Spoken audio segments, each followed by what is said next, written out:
மலை உச்சியிலிருந்து உருண்டு வந்த கல் ஒன்று அங்கு இருந்த ஒரு பாம்பின் மீது விழ அந்த பாம்பு உதவிக்காக கூக்குரலிட்டு கதறியது.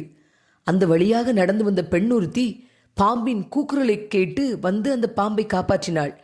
காப்பாற்றப்பட்ட அந்த பாம்பு காப்பாற்றிய அந்த பெண்ணை கடிப்பதற்கு சீறி பாய்ந்தது. உடனே அந்த பெண், நான் உனக்கு உதவி செய்து உன் உயிரை காப்பாற்றினேனே, அப்படி இருக்க நீ எப்படி என்னை கடிக்க விரும்புகிறாய் என்று கேட்டாள். உடனே பாம்பு சொன்னது, நான் நிச்சயமாக உன்னை கடிப்பேன், உனக்கு இரக்கமே காட்ட மாட்டேன். ஏன்னா கடிப்பது என்பது என்னுடைய இயல்பு, என்னுடைய இயல்பான குணத்தை நான் ஒருபொழுது மாற்ற மாட்டேன் என்று பதிலளித்தது.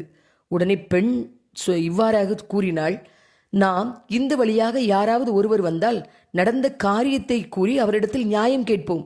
அவர்கள் என்னை கடிக்க உனக்கு உரிமை உள்ளது என்று சொன்னால் நீ என்னை கடித்துக்கொள் என்றாள். கொஞ்ச நேரத்தில் யானை ஒன்று அந்த வழியாக நடந்து வந்தது. அந்த யானையிடம் அந்த பெண் தன்னுடைய முழு கதையையும் சொன்னாள்.